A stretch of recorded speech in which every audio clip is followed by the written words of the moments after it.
खैर मैं भी प्रॉब्लम्स आए आज बिकॉज मेरा मोबाइल सुबह से हैंग हो रहा है। सो अब स्टार्ट करते हैं 10.3.1 से, जिसमें कह रहा है describe properties of wave. So start हो गई रिकॉर्डिंग। अब कह रहा है प्रॉपर्टीज ऑफ वेव को डिस्क्राइब करो, such as reflection, refraction and diffraction. ये तीनों प्रॉपर्टीज हैं वेव्स की। किसकी मदद से? भाई रिपल टैंक की मदद से बताना है। अब जब रिपल टैंक को हम यूज कर रहे हैं तो let us know what is ripple tank. So ripple tank एक टेबल की तरह होता है जो कि 1/2 मीटर अबव होता है सरफेस से, और इसके ऊपर का जो टेबल के जैसे ऊपर वाली सरफेस है जहाँ पे हम रखते हैं बर्तन वगैरह या कोई भी चीज खाने पीने की, तो उसके ऊपर जो सरफेस होती है वह ट्रे की तरह होती है, जिसमें हम पानी डालेंगे तो वो पानी नीचे नहीं गिरेगा, मीन्स उसके कॉर्नर्स थोड़े ऊपर हैं। ओके, सो उसमें पानी डालेंगे तो पानी नहीं गिरेगा। और ये गिलास की ट्रे होती है इस टेबल पे। ऊपर से हम लगाते हैं बल्ब। सो ये सेटअप हो गया। इसके अलावा एक वाइब्रेटर लगा हुआ होता है जिसे हम कहते हैं पेडल। पेडल जब वाइब्रेट करेगा तो वेव्स प्रोड्यूस होंगी, और frequency depends upon the speed of vibrator. जितना ज्यादा स्पीड में होगा वाइब्रेटर उतनी ज्यादा फ्रीक्वेंसी होगी। तो frequency only depends upon vibrator in case of this, क्या कहते हैं, रिपल टैंक। सो जो ऊपर से हमने बल्ब लगाया है और जब वेव्स प्रोड्यूस होंगी तो हमारे पास नीचे हम टेबल के रखते हैं एक शीट या वाइट स्क्रीन। सो उस स्क्रीन में हमारे पास डार्क एंड ब्राइट एरियाज आने लगते हैं। ओके, सो जो ब्राइट एरियाज होते हैं ना वो हमें क्रेस्ट, वो बताते हैं कि ये एरिया क्रेस्ट है, और जो डार्क एरिया है वो हमें बताता है कि ये एरिया ट्रफ है। अब क्रेस्ट और ट्रफ का नाम आ गया है तो इसे अभी से डिफाइन कर देते हैं बिकॉज आगे भी ये पूछेगा। सो क्रेस्ट और ट्रफ और कुछ भी नहीं है, ट्रांसवर्स वेव में एक्सट्रीम पोजीशंस के नाम है। ट्रांसवर्स वेव में जो extreme position positive side means ऊपर वाली साइड पे जो एक्सट्रीम पोजीशन पे पॉइंट होता है उसे हम कहते हैं क्रेस्ट। डिफाइनिंग अगेन कि crest is the maximum point और highest point on a transverse wave. एक पॉइंट होता है, वापस पॉइंट होता है, ये याद रखना। बच्चे अक्सर एम्पलीट्यूड और पॉइंट में कंफ्यूज हो जाते हैं। सो मैं ऐसे अभी बना के भी दिखा रहा हूँ कि पॉइंट होता है ये ट्रांसवर्स वेव के ऊपर, जो कि हाईएस्ट डिस्टेंस पे होता है from mean position. So wait for a minute, let me open my copy. या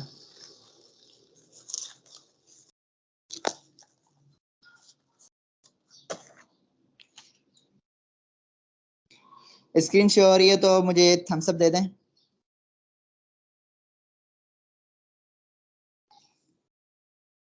या सर असलान की तरह हैंड्स रेज कर दें।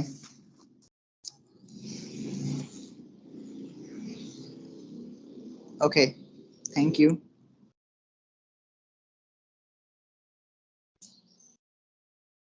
सो ये मेरे पास एक कल वाली डायग्राम बनी हुई है जिसमें आपको मैं बता रहा था कि क्या है, ये डैम्पिंग का बना हुआ है। सो इसमें हम देखें कि एक मैक्सिमम पॉइंट है, एक लोएस्ट पॉइंट है।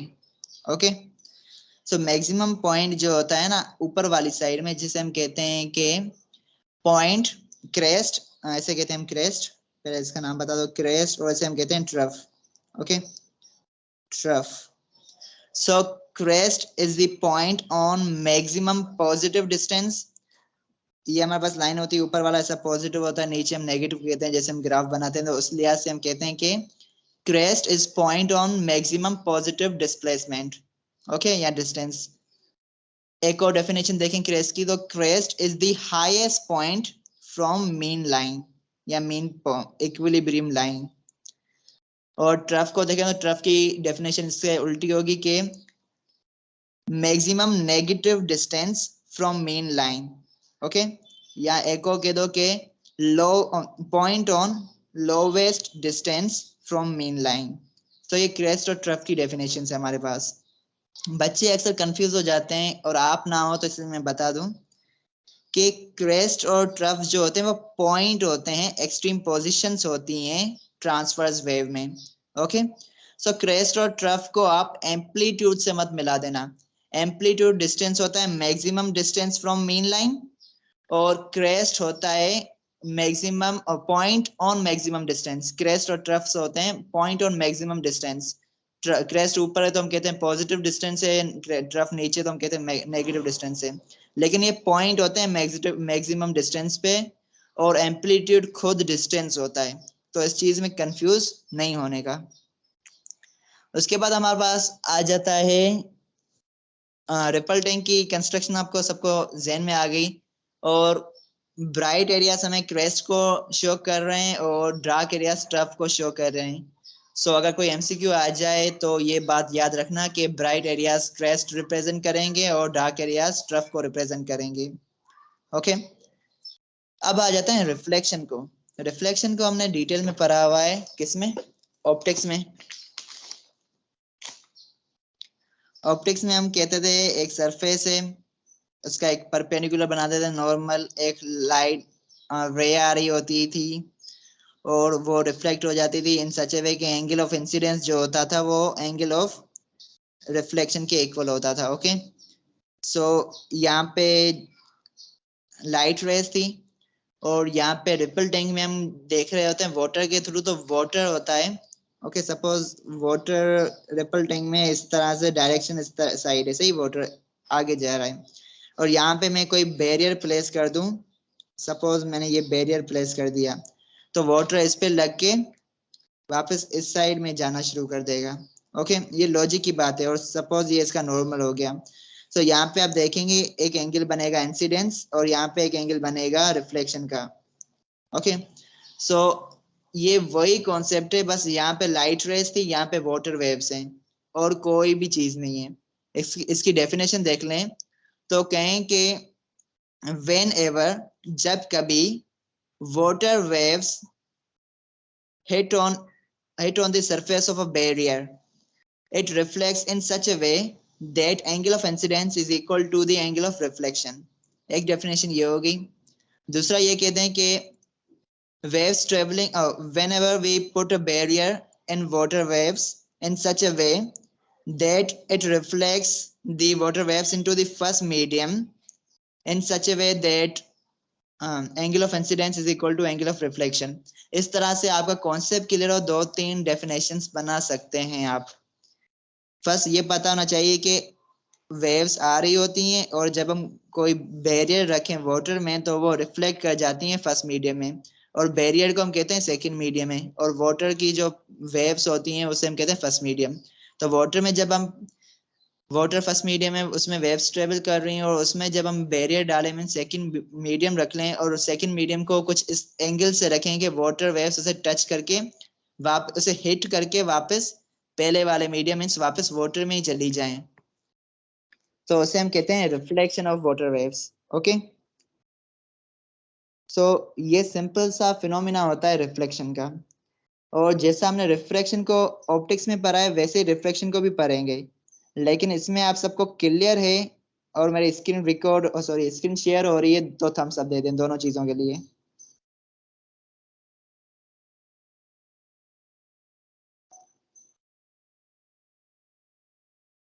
ओके, क्लियर, कंजा क्लियर, अदर्स?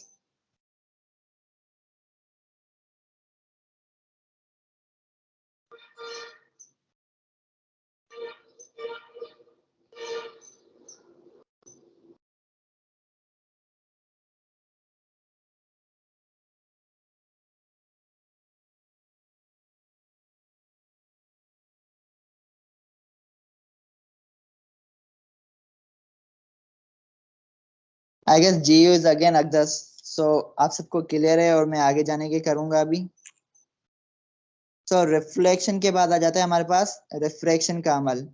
और रिफ्रैक्शन में हमारे पास ये होता है कि जब कभी वाटर में वेव्स ट्रेवल कर रही हो और उनमें हम एक बैरियर डाल दें जो वाटर के अंदर सिंक हो जाए। ओके, तो जिस एरिया में हम बैरियर डालेंगे, ये समझो मैं बता रहा हूँ, इसकी ड्राइंग वगैरह मैं नहीं बना सकता बिकॉज ये थोड़ा इमेजिन करने की बात है। वाटर वेव्स हैं, ओके, वेव्स ट्रेवल कर रही हैं मीडियम ऑफ वाटर, तो उसमें हम बैरियर डाल रहे हैं जो कि बैरियर पानी में सिंक हो रहा है, डूब जा रहा है। तो जिस एरिया में बैरियर होगा वहां पे वाटर जो होगा कम गहरा होगा, और जिस जगह पे वाटर बैरियर नहीं होगा वहां पे वाटर जो होगा ज्यादा गहरा होगा as compared to the area जहाँ पे बैरियर है। तो सिंपल ये होने वाला है कि जहाँ पे कम गहरा पानी होगा उसे हम कहते हैं शेलो वाटर, और जहाँ पे ज्यादा गहरा होता है उसे हम कहते हैं डीप वाटर। ऐसा हम रिपल टैंक में करते हैं, लेकिन इन रियल देखें तो स्विमिंग पूल्स हो या कोई और जगह हो जहाँ पे पानी के तालाब वगैरह हो, वहां पे कहीं पे पानी गहरा होता है, कहीं पे पानी कम गहरा होता है। तो कम गहरा जहाँ पे हो वहां पे हम कहते हैं वाटर शेलो है। शेलो मीन्स कम गहरा, और जहाँ पे ज्यादा गहरा हो उसे हम कहते हैं डीप वाटर। सो जब कभी water waves from deep to shallow water जाएं, फ्रॉम डीप टू शेलो जाएं, या फिर शेलो से डीप में जाएं, ओके। वाटर वेव्स जब कभी डीप से शेलो में जाएं या शेलो से डीप में जाएं, तो अफेक्ट ये होता है कि डायरेक्शन चेंज हो जाती है वाटर वेव्स की, ओके। एक तो ये होता है, दूसरा स्पीड चेंज होती है, तीसरा वेवलेंथ चेंज हो जाती है, ओके। जब कभी डीप से शेलो में जाए वाटर वेव्स डीप से शेलो वाटर में जाएं या शेलो से डीप में जाएं, तो रिफ्रैक्शन का अमल होता है। और रिफ्रैक्शन हमने वहां पे पढ़ा था प्रिज्म में, याद करो। प्रिज्म में हम कह रहे थे कि 7 लाइट्स आ रही हैं, और उसकी वजह यह थी कि 7 लाइट्स की अपनी अपनी स्पीड होती है, अपनी अपनी वेवलेंथ होती है। सो रिफ्रैक्शन में यही होता है कि डायरेक्शन चेंज हो जाती है, स्पीड चेंज हो जाती है, और वेवलेंथ चेंज हो जाती है। सो इसकी डेफिनेशन दिखाओ, बनाओ। तो refraction is a phenomena in which whenever water travels from deep to shallow water, or vice versa, means from shallow to deep water, its direction, wavelength and speed change। और इसके अलावा एक और पॉइंट कहेंगे कि हम ये इन सच वे चेंज होती हैं कि जो एंगल ऑफ इंसिडेंस होता है ना, वो एंगल ऑफ रिफ्रैक्शन के इक्वल नहीं होता। तो ये कंडीशन होना लाजमी है, ओके। इसके अलावा एक और कंडीशन हम देखें कि जब मैं कह रहा था कि ग्लास स्लेब हो, मैं इसे लाइट वाले से कनेक्ट कर रहा हूँ बिकॉज उसे हम पढ़ चुके हैं। तो ग्लास स्लेब रखा हुआ है और ये नॉर्मल बना हुआ है, ओके। सो लाइट यहाँ से आ रही है, ओके। सो ये आ रही है from rare to dense medium, तो ये टूवर्ड द नॉर्मल बेंड होगी और वो इस तरह से बेंड हो जाएगी, ओके। आगे फिर से वापस निकल जाएगी। लेकिन यहाँ पे ये कुछ एंगल बना रही है नॉर्मल के साथ। अगर लाइट ऐसे सीधी की सीधी आ जाए, मींस परपेंडिकुलर वे में वे गिलास के सरफेस पे आए परपेंडिकुलरली, तो वो सीधी की सीधी पास हो जाएगी। ये आई गेस मैंने पॉइंट बताया था, अगर नहीं बताया तो इस चीज को याद रख लो कि जब सरफेस के परपेंडिकुलर वेव्स आएंगी तो उसमें रिफ्रैक्शन का अमल नहीं होगा, ओके। सो ये हमारे पास कंडीशन है कि रिफ्रैक्शन चाहे वाटर वेव्स की हो, चाहे लाइट वेव्स की हो, या कोई भी वेव हो, अगर वेव्स हमारे पास बैरियर का हो या दूसरे मीडियम के परपेंडिकुलर है, तो वेव्स विदाउट रिफ्रैक्शन सीधी की सीधी पास हो जाएंगी, रिफ्रैक्शन का अमल वहां पे नहीं होगा।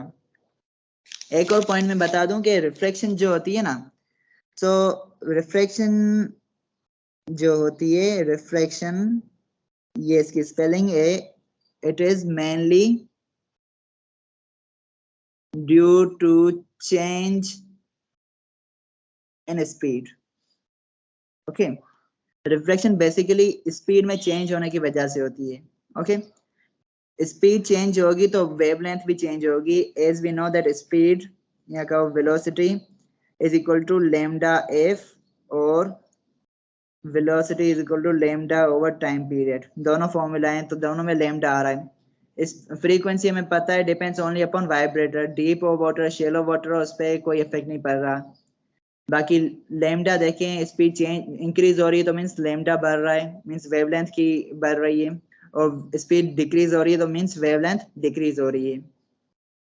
अब आ जाती फंडे की बात, स्पीड बढ़ेगी कब और डिक्रीज कब होगी।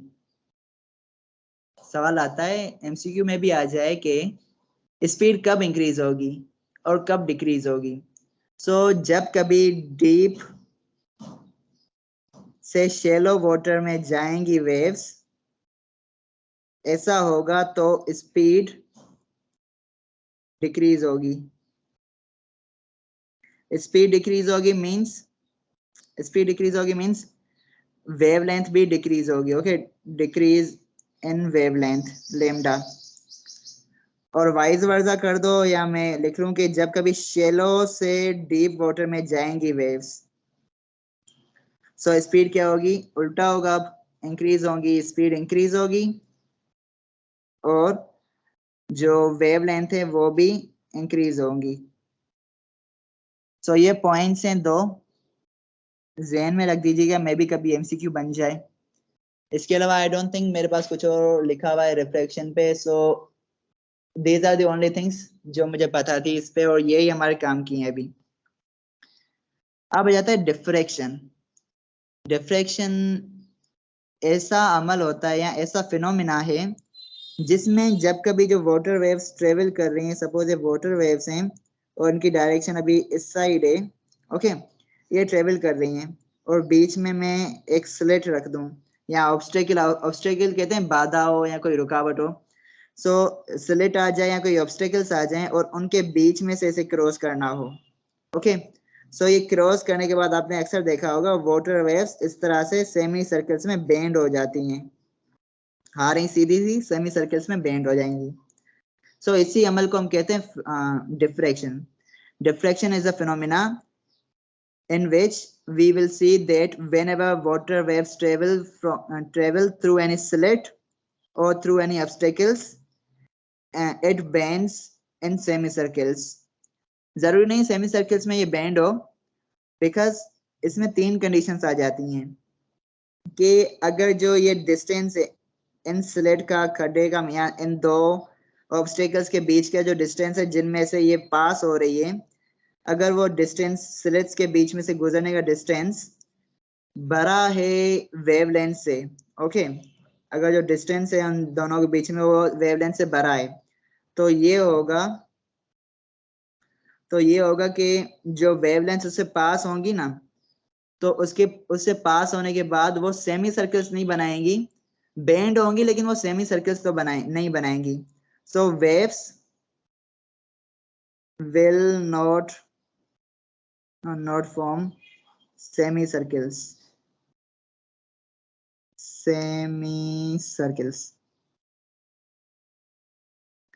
ओके, बट बेंड होंगी, बट विल बेंड तो जरूर होने वाली हैं, ओके। भैया डिफ्रैक्शन का अमल तो होगा, लेकिन वो सेमी सर्कल्स नहीं बनाएगी। उसके अलावा जब कभी जो डिस्टेंस है वो वेवलेंथ से छोटा हो, तो हमारे पास डिफ्रैक्शन का अमल नहीं होता, डिफ्रैक्शन doesn't occur, okay, और takes place।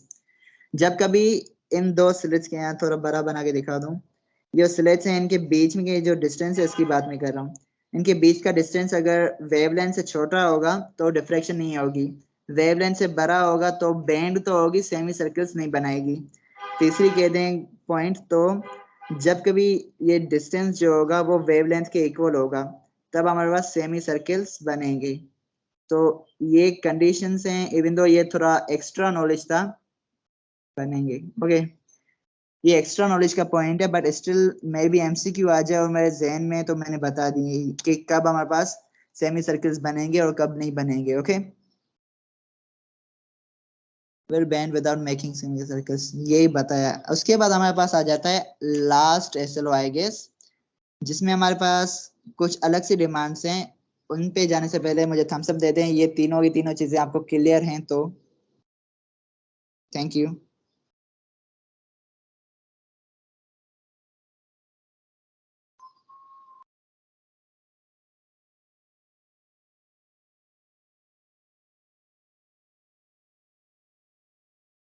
Okay, thank you.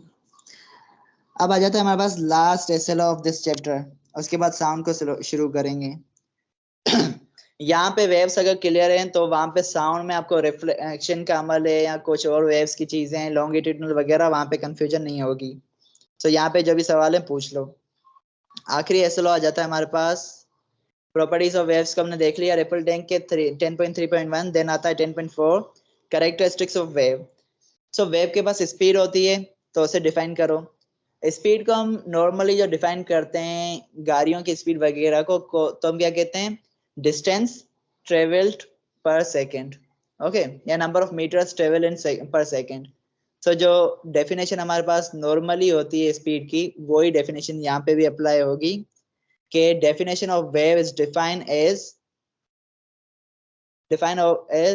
Length travelled by wave in given time, या ऐसी कोई डेफिनेशन बन सकती है। या एक और भी बना सकते हैं कि वेलोसिटी ऑफ, फॉर्मूला से मैं बना रहा हूं कि हमें पता है velocity is equal to lambda into frequency. velocity of a speed of a wave is equal to the product of wavelength and frequency। तो ऐसी कोई भी डेफिनेशन आप बना सकते हैं। फॉर्मूला वाली डेफिनेशन हमें आनी चाहिए, because if we remember formula तो डेफिनेशंस बनाना आसान है। फ्रीक्वेंसी, इसे मैंने कल समझाया था कि अभी भी आज भी रिकेप में मैंने इसे किया था कि एक सेकंड में एक पॉइंट से कितनी वेव्स पास होंगी। तो यहाँ पे एक चीज कांस्टेंट है, क्या, टाइम। दूसरी चीज कौन सी कांस्टेंट है, पॉइंट। सो दोनों की दोनों एक रहेंगी। एक सेकंड के अंदर किसी भी एक पॉइंट से कितनी ज्यादा वेव्स पास हो रही हैं, और ये हमें बताएगा वेव्स फ्रीक्वेंसी। अगर एक सेकंड में 2 वेव्स पास कर रही हैं एक पॉइंट से, तो we will say frequency is 2 hertz. अगर 4 हो रही हैं तो हम कहेंगे 4 हर्ट्ज फ्रीक्वेंसी है। तो फ्रीक्वेंसी। अब वेवलेंथ आ जाता है।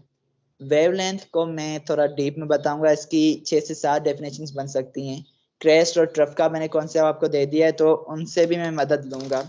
नॉर्मली हम कहते हैं कि वेवलेंथ होती है हमारे पास एक पूरी वेव साइकिल की डिस्टेंस और वेव साइकिल की लेंथ, ओके, या एक वाइब्रेशन की जो लेंथ होती है उसे हम कहते हैं वेवलेंथ। सिंपल डेफिनेशन है।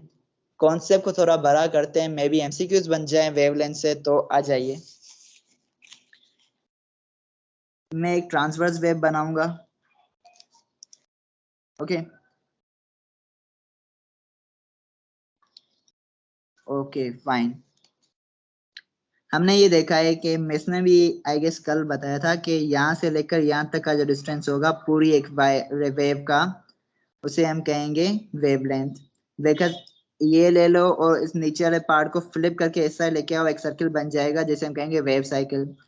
सो length of a wave cycle is known as wavelength, या length of a vibration is known as wavelength, या length of a wave is known as wavelength. एक और मैं डेफिनेशन देता हूँ। माइक ओपन कीजिए और बताइए ये वाले दोनों पॉइंट्स जो मैंने बताए हैं, ये दोनों क्या हैं? ऊपर वाले जो पॉइंट्स मैंने अभी बनाए, क्रेस्ट। क्रेस्ट। और ये वाले पॉइंट्स क्या हैं? ट्रफ। ट्रफ। सो यहां से लेकर यहां तक का जो डिस्टेंस होगा ना, उसे भी हम कहेंगे वेवलेंथ। और यहां से लेकर यहां तक का जो डिस्टेंस होगा उसे भी हम कहेंगे वेवलेंथ। खनिया होता, ओके। सो यहाँ distance from one crest to crest of next wave is called wavelength, okay। So यहाँ पे 2 वेव्स हैं, फॉर एग्जांपल मैं इसे थोड़ा इंक्रीज कर दूं और 2 और वेव्स बना दूं। सो इस चीज में मत कंफ्यूज होना कि यहाँ से लेकर इस पॉइंट तक का डिस्टेंस आप बता दें कि ये क्रेस्ट है, नहीं। Distance between 2 consecutive crest, consecutive word English का है जिसमें हम कहते हैं कि ये अगर पॉइंट आ रहा है ना, तो इसके दूसरी वेव पे जो पॉइंट आएगा उसे हम कहेंगे consecutive crest of this point। So distance between 2 consecutive crests is known as wavelength, or distance between 2 consecutive troughs is known as wavelength, okay। अब आता है हमारे पास एक और डेफिनेशन। ये जो मैंने पॉइंट बनाया जिसमें मैं कह रहा हूं ए, ओके, ए से लेकर एक पॉइंट में ये लगा रहा हूं बी, ए पॉइंट में लगा रहा हूं सी, ओके। अब मैं एक सवाल पूछूं कि lambda equal to A B होगा या lambda equal to A C होगा? Can anybody guess?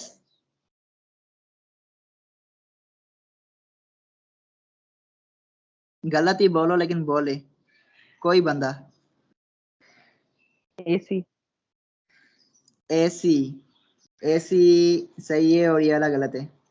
रीजन बताऊं कि ये और ये दोनों पॉइंट्स करेस्पॉन्डिंग है। अगर आप यहां से लेके जाएं इसको यहां तक, ओके, और इस पॉइंट को आप फ्लिप कर दें तो आपके पास एक पूरी साइकिल बन जाएगी, जो कि मिस ने एक शॉर्ट ट्रिक बता दी बहुत अच्छी कि जहां पे आपके पास पूरी एक साइकिल बन जाए ना इस तरह से, वो समझो आपके पास वेव हो जाएगी। तो यहाँ से लेकर इस पॉइंट को यहाँ तक ले जाओ और इस पॉइंट को आप फ्लिप कर दो तो एक साइकिल बन जाएगी जो हमें बताएगी कि ये जो पॉइंट है वेवलेंथ के। तो distance from A to C is lambda also. और इसको हम डिफाइन इस तरह से करेंगे कि distance from one wave to the corresponding point of another wave is known as lambda। वापस कह दूं, लिख रहा हूं, डिस्टेंस फ्रॉम एनी पॉइंट, कोई भी पॉइंट हो, okay, to the corresponding word की मीनिंग किसी को पता है तो somebody please tell me।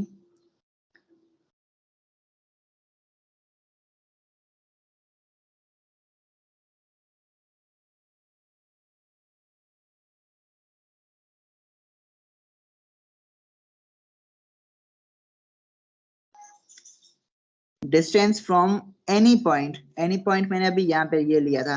एक और एग्जांपल ले लेते हैं, ये पॉइंट ले रहे हैं, सपोज हम इसे कह रहे हैं E। Distance from any point two the corresponding point, मतलब यहाँ पे ये नीचे आ रहा है, ओके, इस पॉइंट पे आ रहा है, मीन्स इसी जगह पे दूसरी वेव पे ये पॉइंट आए, तो करेस्पॉन्डिंग पॉइंट कहाँ पे, on next wave is called wavelength. तो इसका करेस्पॉन्डिंग पॉइंट जो बनेगा ना, तो ये नीचे जाएगी ऊपर आएगी, तो इसका करेस्पॉन्डिंग जो वेव पॉइंट जो बन रहा है वो ये बन रहा है। तो ये जो डिस्टेंस बन रहा है ना, इसे हम कहेंगे लैम्डा मीन्स वेवलेंथ। तो ये 3-4 डेफिनेशंस मेरे पास लिखी हुई थी वेवलेंथ की। ट्रांसवर्स वेव में मैंने आपको बताई। इफ यू कैन हजम मीन्स डाइजेस्ट, सो 2-3 और डेफिनेशंस में बता दूं रेयर फ्रैक्शन और कंप्रेशन से, कि हमारे पास स्लिंकी होती है, स्लिंकी का हो या स्प्रिंग का हो या स्लिंकी या स्प्रिंग का, ओके, उसको जब हम टू एंड फ्रो मोशन देते हैं तो उसमें हमारे पास कुछ एरियाज होते हैं रेयर फ्रैक्शन के और कुछ एरियाज होते हैं हमारे पास कंप्रेशंस के। ये चीज मैंने आपको बताई थी एग्जैक्ट कल या परसों स्कूल में भी, ओके। ये बहुत ही छोटी बनी है तो यहाँ पे मैं एक ही डेफिनेशन दे सकता हूँ कि जो डिस्टेंस होगा ये रेयर फ्रैक्शन, और ये एरिया जो होता है हमारे पास कंप्रेशन होता है, और ये एरिया होता है हमारे पास रेयर फ्रैक्शन, और ये एरिया होता है हमारे पास कंप्रेशन। रेयर फ्रैक्शन क्या है, कंप्रेशन क्या है, वो इसी एसएलओ में पूछ रहा है, तो इसके आखिर में पूछ रहा है, इससे पहले मैं बता रहा हूँ कि ये वो एरिया है, ओके, ये वो एरिया है जहाँ पे जो लूप्स हैं, ये सर्किल्स है ना, तो स्प्रिंग में इन सर्किल्स को हम कहते हैं लूप्स, ओके। सो स्लिंकी के लिहाज से मैं डेफिनेशन दूं तो स्लिंकी में जब हम टू एंड फ्रो मोशन दें तो एक ऐसा एरिया प्रोड्यूस होता है जहाँ पे लूप्स जो होते हैं वो आपस में एक दूसरे के करीब होते हैं, और इसे हम कहते हैं कंप्रेशंस। जहाँ पे लूप्स आपस में एक दूसरे से बहुत ज्यादा दूर हो, इसे हम कहेंगे रेयर फ्रैक्शंस, और ये वापस कंप्रेशंस, ओके। इसके आगे जो एरिया आएगा वो रेयर फ्रैक्शंस आएगा। सो ये लॉन्गिट्यूडनल वेव में होते हैं, बिकॉज स्लिंकी में जब हम लॉन्गिट्यूडनल वेव प्रोड्यूस करेंगे तो ऐसे लूप्स प्रोड्यूस होंगे जिनमें हम कहेंगे compressions, rarefactions, compression, rarefactions. ये डेफिनेशन मैंने दी है स्लिंकी के लिहाज से। बाकी पार्टिकल्स के लिहाज से मैं देना चाहूँ तो यहाँ पे मैं नहीं बना सकता, मोबाइल में दूंगा। बहरहाल मैं आपको वेवलेंथ की बता रहा था। सो यहाँ पे सपोज मैं इसका मिड ले रहा हूँ तो मैं इसका भी मिड लूंगा। सो इन दोनों मिड पॉइंट्स के बीच में जो डिस्टेंस होगा ना, उसे हम कहेंगे वेवलेंथ है। डेफिनेशन देख लो, distance from one compression to the next compression is wavelength, या distance from one rarefaction to the next rarefaction जो यहाँ पे नहीं है। तो डेफिनेशन देख लो और इमेजिन करो आगे एक और है। So distance from one rarefaction to the rarefaction of next wave is called lambda, means wavelength. अब ये मैंने सिंपल सी कुछ डेफिनेशंस दे दी और कंप्रेशंस और रेयर फ्रैक्शंस को छेड़ा है, तो इस टॉपिक को मैं क्लियर खत्म करना चाहूंगा।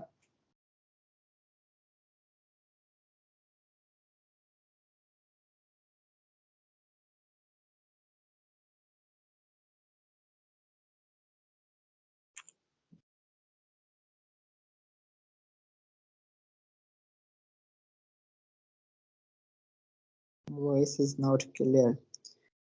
ओके, अगर वॉइस क्लियर नहीं है सो नो प्रॉब्लम, वही कर सकते हैं, बिकॉज मेरा मोबाइल सुबह से हैंग हो रहा था, आई डोंट नो व्हाई। बहरहाल ये वॉइस रिकॉर्ड हो रही है, सो आपके पास आ जाएगी, डोंट वरी। जिस एरिया में, जिस जगह पे आपको सही से समझ में नहीं आ रहा, वो आप देख सकते हैं वापस वीडियो में। मैं आपको अभी सिंपल बता रहा था। बहरहाल सिर्फ इनके अलावा किसी और को प्रॉब्लम आ रही है वॉइस की? हैं ही 2 बंदे, 4 बंदे, और सबको वॉइस की प्रॉब्लम आ रही है या सिर्फ इनको आ रही है? नहीं आ रही। Thank you. मैं आपको यहाँ पे दिखाने वाला था rarefactions and compressions in particles. या आ गया। सो इसमें अब आपको एक और डेफिनेशन मिल जाएगी।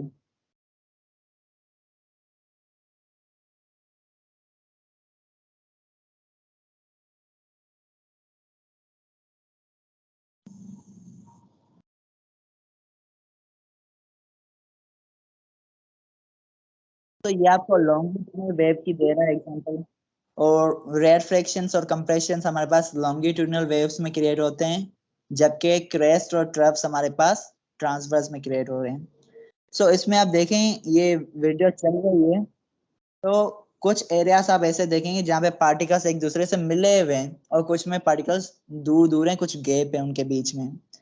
सो जहाँ पे पार्टिकल्स आपस में एक दूसरे के बहुत ज्यादा क्लोज हैं, वहां पे हम कहेंगे कंप्रेशन है। जहाँ पे पार्टिकल्स एक दूसरे से ज्यादा दूर हैं, वहां पे हम कहेंगे रेयर फ्रैक्शन है। ओके, एक और चीज डेफिनेशन में दे दूं।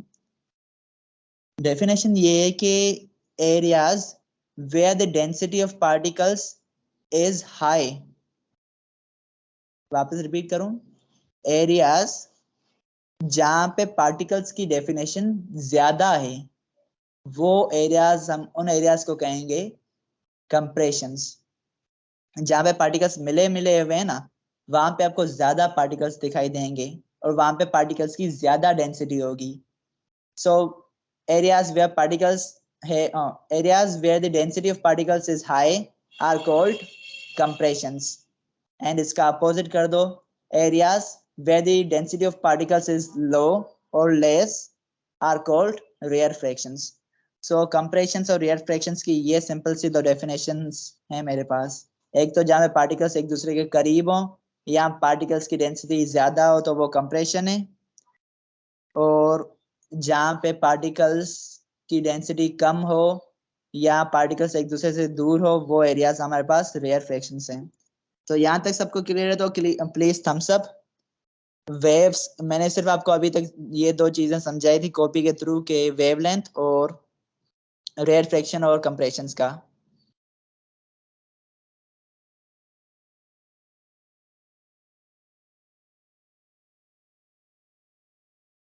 ओके, इंटरनेट का इशू है, आ सकती हैं प्रॉब्लम्स, सो डोंट वरी। अब रिकॉर्डिंग हो रही है, मीट का ऐप नहीं है, स्काइप यूज कर रहे हैं आजकल।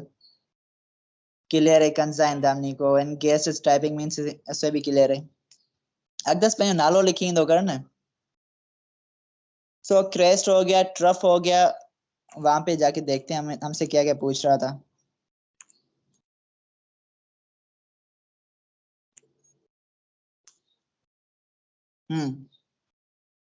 स्पीड पूछ रहा था, हो गई। फ्रीक्वेंसी हो गई, वेवलेंथ हो गई, टाइम पीरियड हमने पहले देखा था लेकिन अभी नहीं किया, तो उसे रिपीट करूंगा।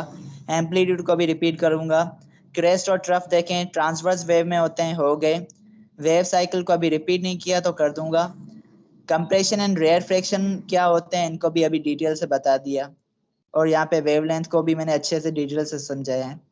अब टाइम पीरियड मतलब टाइम पीरियड से क्या मुराद होनी चाहिए, जो कि मैंने कल भी डिस्कस की थी, आज भी करूंगा वापस बिकॉज ऐसे लो है। तो टाइम पीरियड में हमें ये कह रहा है कि एक वेव को एक पॉइंट से पास होने में कितना टाइम लग रहा है। किसी भी एक वेव को किसी भी पॉइंट से पास होने में कितना टाइम लग रहा है। Simply time required by a wave to pass through a point is called time period. Frequency में हम ये देख रहे थे कि एक सेकंड में एक पॉइंट से कितनी वेव्स पास हो रही थी, हम देख रहे थे कितनी वेव्स पास हो रही थी। और यहाँ पे टाइम पीरियड में हम देखेंगे कितना टाइम लग रहा है एक वेव के लिए। ये दोनों एक दूसरे के इनवर्स हैं, तो इनकी डेफिनेशंस अगर एक की आपको आ गई ना तो दूसरे की आप खुद ही निकाल सकते हैं। दोनों को मैं वापस रिपीट करूंगा, कंफ्यूज मत होना। फ्रीक्वेंसी में हम देख रहे थे कि टाइम हमारे पास 1 सेकंड था, पॉइंट हमारे पास 1 था, कोई भी पॉइंट हो उससे पास हो रही हो। और जो हमारे पास वेव लेंथ थी वो हम काउंट कर रहे थे कि कितनी वेव लेंथ और कितनी साइकिल्स या कितनी वेव्स पास हो रही हैं एक सेकंड में। और टाइम पीरियड में हम ये देख रहे हैं कि हमारे पास वेव एक है और हम काउंट कर रहे हैं कि कितना टाइम लग रहा है इस वेव को इस जगह से पास होने में। इस चीज में कंफ्यूज मत होना, ये इनवर्स हैं एक दूसरे के। वेव साइकिल किसे कहते हैं? वेव साइकिल मीन्स एक सिंपल वाइब्रेशन। और एक सिंपल वाइब्रेशन क्या होती है? सिंपल वाइब्रेशन मीन्स जब बॉडी मेन पोजीशन से शुरू हो रही है तो वापस आके मेन पे रुक जाए, और जब बॉडी क्रेस्ट से लेकर क्रेस्ट तक वापस पहुंचेगी तो हम कहेंगे कि एक साइकिल हो गई है। जब ट्रफ से स्टार्ट, हम फॉर एग्जांपल हम देख रहे हैं कि हम सपोज करेंगे स्टार्ट हो रही है ट्रफ से। जब वेव ट्रफ से स्टार्ट हो रही है तो दूसरी वेव पे आके ट्रफ पे पहुंचेगी तो हम कहेंगे एक साइकिल हो गई है। या कंप्रेशन पे स्टार्ट हो रही है तो दूसरे कंप्रेशन पे पहुंचेगी तो हम कहेंगे एक साइकिल हो रही है। या रेयर फ्रैक्शन से स्टार्ट हो रही है तो दूसरी रेयर फ्रैक्शन पे पहुंचेगी तो हम कहेंगे एक साइकिल हो रही है। या किसी भी पॉइंट से स्टार्ट हो रही है और दूसरे वेव के उसी करेस्पॉन्डिंग पॉइंट पे पहुंचेंगी तो हम कहेंगे एक साइकिल हो रही है। ये सारी की सारी डेफिनेशन है, आप कोई भी लिख लो, बस कॉन्सेप्ट क्लियर होना चाहिए। ओके, वेव साइकिल हो गया, क्रेस्ट हो गया। Amplitude is remaining. एम्पलीट्यूड मैंने अभी अभी थोड़ा देर पहले समझाया था जब क्रेस्ट समझा रहा था कि क्रेस्ट और ट्रफ जो होते हैं वो एक्सट्रीम पोजीशंस पे पॉइंट होते हैं, जबकि एम्पलीट्यूड जो होता है वो मैक्सिमम डिस्टेंस होता है फ्रॉम मेन पोजीशन। ओके, जो maximum distance of main position से उसे हम कहेंगे एक्सट्रीम पोजीशन। और ये सिंपल से फंडे सबको क्लियर हैं तो थम्स अप।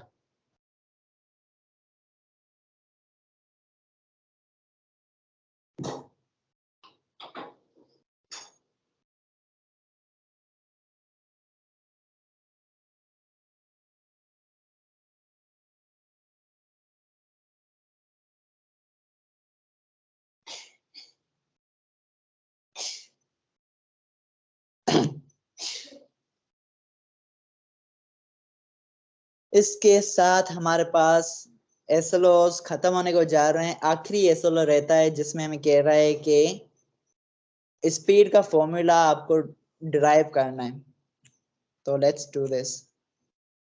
कि derive equation v is equal to f into lambda और solve word problems by applying the relation f is equal to 1 over t and v is equal to f into lambda।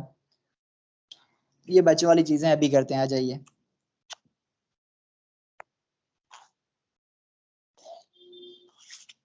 हमने simple देखा था mechanics में जो हम पढ़ रहे थे कि डिस्टेंस कवर इन टाइम को हम कह रहे थे कि ये स्पीड का फॉर्मूला है, और इसकी कोई डायरेक्शन हो तो हम कहते थे कि वेलोसिटी है। ओके, डायरेक्शन है तो वेलोसिटी है, डायरेक्शन नहीं है तो स्पीड है। बहरहाल हम यहाँ पे स्पीड का वेव्स में या वेलोसिटी का फर्क नहीं पड़ता, तो यहाँ पे हम इससे डिराइव करेंगे। v तो सेम रहेगा, स्पीड तो स्पीड है, बाकी जो डिस्टेंस है ना हमारे पास, वो डिस्टेंस हम काउंट करते हैं वेव्स में लेमडा। तो लेमडा को हम डिस्टेंस को हम रिप्लेस करेंगे, सॉरी डिस्टेंस को हम रिप्लेस कर रहे हैं लेमडा से, और टी को हम रिप्लेस कर रहे हैं टाइम पीरियड से। ओके, बिकॉज यहाँ पे हम टाइम पीरियड को काउंट करते हैं वेव्स में, और वेव्स में हम डिस्टेंस नहीं देखते, हम देखते हैं लेमडा, एक वेव की वेवलेंथ। ये हमारे पास है, ये आई नहीं है, ये टी है। ओके, तो कंफ्यूज मत होना। सो ये हमारे पास सिंपल सी चीजें आ गई। अब इनमें से हमें ड्राइव करना है, लेकिन हमें उसने कहा है कि drive v is equal to lambda into F. Okay, so यहाँ पे इस फॉर्मूले से हम f नहीं बना सकते, बट स्टिल वी नो के f is equal to 1/t। Okay, तो वी नो हमें t गिवन है, टाइम पीरियड गिवन होगा तो फ्रीक्वेंसी मालूम करने में क्या दिक्कत, और फ्रीक्वेंसी गिवन है तो टाइम पीरियड मालूम करने में क्या दिक्कत, बिकॉज टाइम पीरियड फाइंड करना है तो उसका फ्रीक्वेंसी का इनवर्स ले लो, और फ्रीक्वेंसी फाइंड करनी है तो टाइम पीरियड का इनवर्स ले लो। तो फॉर्मूला बनाते हैं, पहले हम कर लेते हैं कि v is equal to D over T, ये फॉर्मूला होता है, और d को हमने रिप्लेस किया था लेमडा से, सो लेमडा आ गया, और टाइम को हमने रिप्लेस किया था t से, तो ये टाइम पीरियड आ गया। ओके, लेकिन हमें जो फॉर्मूला फाइंड करना है वो ये वाला है। ओके, तो अभी तो हमारे पास ये फॉर्मूला आया है कि v is equal to lambda over T, ये फॉर्मूला हमारे पास आ गया है। तो इसमें से हम करेंगे ड्राइव के लेमडा ओवर टी है, तो टी को हम रिप्लेस कर सकते हैं कि 1/f। Okay, 1/f। और जब कोई चीज नीचे डिवीजन में हो तो हम ऐसा करते हैं कि लेमडा उसे मल्टीप्लाई करते हैं कि नीचे वाली चीज जो ऊपर आ जाती है, ऊपर वाली चीज नीचे आ जाती है डिवीजन वाले की, means f into F divide by 1। ये सिंपल सी मैथमेटिक्स है, तो इसमें कंफ्यूजन नहीं होनी। सो वेलोसिटी का मेरे पास फॉर्मूला आ गया कि lambda into F equal to lambda F, और ये फॉर्मूला आ गया हमारे पास, डेरिवेशन हो गई। So it is not a rocket science, बिल्कुल बच्चों वाली चीजें हैं, और इसमें किसी को कंफ्यूजन है तो पूछ ले, अदरवाइज जो बंदे हैं वो थम्स अप कीजिए।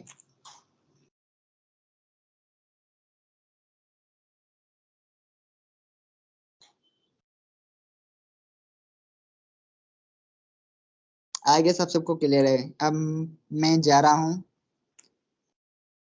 साउंड की तरफ।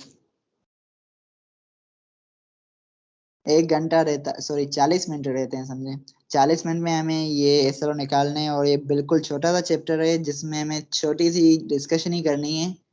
सो इसमें ज्यादा डिटेल में जाऊं तो मैं आई कैन गो एंड मैं इस क्लास को 2 क्लास का कर सकता हूँ, बट स्टिल सिर्फ टू द पॉइंट बात करेंगे। साउंड में हमारे पास इतना वेटेज नहीं है। ओके, तो साउंड वेव्स में कह रहा है कि प्रोडक्शन ऑफ साउंड को हमें बताओ। साउंड क्या है, वेव्स हैं, और वेव्स के प्रोड्यूस होने के लिए हमें क्या चाहिए, वेव्स के प्रोड्यूस होने के लिए हमें चाहिए वाइब्रेशंस, मींस ऑसिलेटरी मोशन चाहिए। एक और चीज हम देखें कि साउंड जो है वो हमारे पास मैकेनिकल वेव्स की कैटेगरी में आता है, तो means sound waves require medium for the propagation of wave. Okay, तो साउंड वेव्स के लिए हमें मीडियम चाहिए, तो साउंड वेव्स की मीडियम कोई बता सकता है क्या मीडियम चाहिए साउंड्स को, साउंड किस मीडियम में ट्रेवल करता है?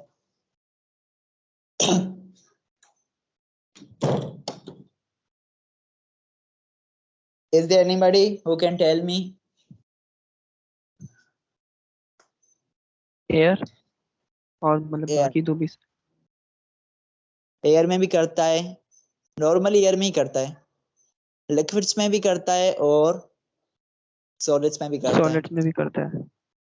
एक फैक्ट, साउंड एयर में जिस स्पीड से ट्रेवल करता है ना, उससे ज्यादा स्पीड में वो लिक्विड में ट्रेवल करता है, और लिक्विड में जिस स्पीड से ट्रेवल करता है उससे भी ज्यादा स्पीड में वो सॉलिड्स में से ट्रेवल कर सकता है।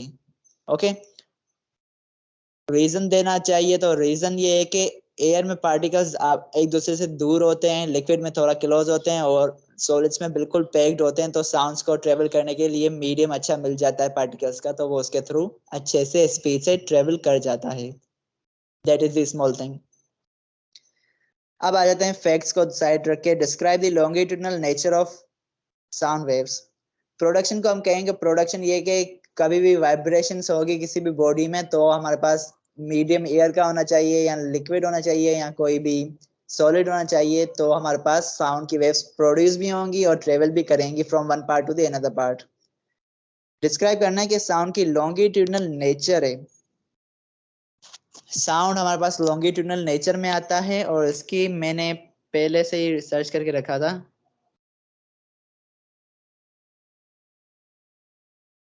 नहीं आया, खैर।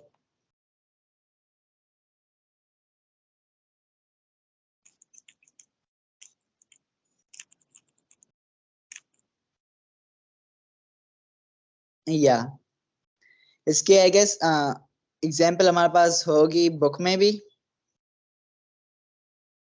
और ये जो वीडियो आ रही है इसको क्यों ना देखें, इस वीडियो को सिर्फ देखिएगा और कहिएगा कि कैसे आवाज प्रोड्यूस हो रहा है और कैसे कानों तक पहुंच रहा है।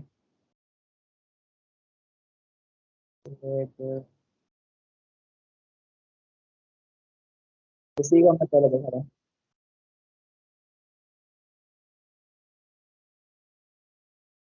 वेल इसमें वो चीज नहीं दिखा रहा जो उसने अपने थंबनेल पे रखी हुई है। बहरहाल साउंड इस तरह से प्रोड्यूस होता है कि ये एयर के पार्टिकल्स में हमारे पास कंप्रेशंस एंड रेयर फ्रैक्शंस के एरियाज बन जाते हैं। और यहाँ पे दिखा भी रहा है कि कंप्रेशंस क्या है, एयर फ्रैक्शंस क्या है, और वेवलेंथ्स को भी डिस्क्राइब किया हुआ है इसने। तो ये हमारे पास एक अच्छी सी पिक्चर है देखने के लिए। और इसमें लॉन्गिट्यूडनल वेव्स को हम देख रहे हैं बिकॉज इसमें compressions and rarefactions produce हो रहे हैं। तो मतलब साउंड जो है वो लॉन्गिट्यूडनल नेचर है उसकी। लॉन्गिट्यूडनल वेव्स में क्या कहते हैं, साउंड की वेव जो होती है वो मैकेनिकल होती हैं, और मैकेनिकल अगर अंदर स्पेसिफाई करें तो लॉन्गिट्यूडनल होती हैं। उसके बाद एक और एसएल आता है हमारे पास जो कहता है कि कैरेक्टरिस्टिक्स आई गेस या characteristics of sound define the term pitch. Pitch quality property है साउंड की, लाउडनेस प्रॉपर्टी है, क्वालिटी ये भी प्रॉपर्टी है साउंड की। क्या क्या डिफरेंस है कि पिच हमें हेल्प करती है कि हम दो आवाजों के बीच में डिस्टिंग्विश कर सकें या डिफरेंस बता सकें। कौन सी दो आवाजें, एक आवाज मोटी हो और एक आवाज पतली हो। सो मोटी और पतली पतली आवाज के बीच में जो हम डिफरेंस कर सकते हैं, डिफरेंस करने की सलाहियत रखते हैं, that is due to the property of sound known as pitch. Pitch जो होती है, पॉइंटर लिख लो, pitch is directly proportional to the frequency. जितनी ज्यादा फ्रीक्वेंसी उतनी ज्यादा पिच। ओके, सो इसे इंग्लिश में बयान करें, so pitch is a property और characteristic of sound that helps us to distinguish between shrill means shrill कहते हैं पतली, and grave sounds, grave कहते हैं मोटी और भारी sounds। so ये होगी पिच की डेफिनेशन। पिच की मैंने बता दी, फैक्टर ये है कि फ्रीक्वेंसी पे डिपेंड करती है। लाउडनेस, लाउडनेस हमारे पास होती है कि आवाज कितनी भरी है, कितनी तेजी से हमें सुनाई सकती है। लाउड वर्ड को पता होगा, नॉर्मल में हम कहते हैं कि आवाज भरा वगैरह, तो ये लाउड का ही बात हो रही है। सो लाउडनेस हमारे पास एक ऐसी क्वालिटी है जिसमें से हम एक तेज आवाज, ज्यादा वॉल्यूम वाली आवाज और फेंट आवाज के बीच में डिस्टिंग्विश कर सकें। ओके, सो ये हमारे पास लाउडनेस की हमारे पास हो गई डेफिनेशंस। लाउडनेस किस चीज पे डिपेंड करती है, factors that affect the loudness of a sound. तो हम कहेंगे कि फैक्टर्स हमारे पास एरिया होता है, एम्पलीट्यूड होता है, डिस्टेंस होता है, और ये तीन आई गेस बुक में भी लिखे हुए हैं। इसके अलावा चौथा एक और मैंने भी लिखा हुआ है, वो भी बताऊंगा। पहले देखो एम्पलीट्यूड। एम्पलीट्यूड जो है वो लाउडनेस को अफेक्ट करता है और डायरेक्टली प्रोपोर्शनल है कि square of amplitude is directly proportional to the loudness. So ये मैंने इंटरनेट से देखा था और ये ट्रू भी है, मैंने 2-3 बार रिसर्च की है रिसेंटली। तो square of amplitude is directly proportional to loudness. तो जितना ज्यादा एम्पलीट्यूड उतनी ज्यादा लाउडनेस। दूसरा आ जाए इफेक्ट एरिया। एरिया भी डायरेक्टली प्रोपोर्शनल है लाउडनेस से। जितना ज्यादा एरिया उतनी ज्यादा साउंड, ओके, उतनी ज्यादा लाउडनेस। सपोज इसकी एग्जांपल्स दे दूं एम्पलीट्यूड की, तो कोई बंदा आहिस्ते बातें कर रहा है ना, तो उसका एम्पलीट्यूड कम होगा, तो उसकी आवाज हमें धीमी सुनाई देगी। कोई बंदा तेजी से बात कर रहा है तो उसका एम्पलीट्यूड ज्यादा होगा और उसकी आवाज हमें तेज सुनाई देगी। और एक और एग्जांपल लें तो एरिया की लें, तो एरिया में आप ले लें, सपोज आप अपने हाथ, दोनों हाथों से ताली बजाएं, आपको एक आवाज सुनाई देगी। और उस आवाज को आप अपने ज़हन में रखें और अपने हाथ से किसी भी दीवार या अपने हाथों से टेबल वगैरह किसी भी चीज पे लगाएं, तेजी से मारें। आपको ये पता चलेगा कि आपने जब ताली बजाई तो आपके हाथों का एरिया छोटा था, और आपने जब टेबल या किसी दीवार वगैरह किसी सरफेस पे मारा हाथ तेजी से तो आपको एक ज्यादा आवाज सुनाई दी, बड़ी आवाज सुनाई दी, लाउड आवाज। That is due to the factor area. जितना ज्यादा एरिया उतने ज्यादा साउंड। लेकिन ये हम कहते हैं कि कभी कभार हमें आवाज दीवारों पे मारने पे कम ना सुनाई देती है। मटेरियल भी अफेक्ट करता है लाउडनेस को। जब हम दीवार पे लगाएं या किसी, सपोज आप एक बर्तन ले लें, स्टील की दो चीजें ले लें, लोहे की दो चीजें ले लें, और दीवार दो ईंटें ले लें। दो ईंटों को आप एक दूसरे से मारेंगे तो उनमें से आवाज अच्छा प्रोड्यूस नहीं होगा, जबकि आप दो लोहे की चीजों को आप एक दूसरे से मारेंगे तो हिट करेंगे तो आपके पास अच्छी लाउडनेस, लाउड साउंड प्रोड्यूस होगी। मटेरियल भी अफेक्ट करता है, ये मेरा अपना लॉजिक है। लेकिन यहाँ पे लिखा हुआ है area is directly proportional to the sound, और साउंड नहीं लाउड। जितना ज्यादा एरिया उतनी ज्यादा loudness.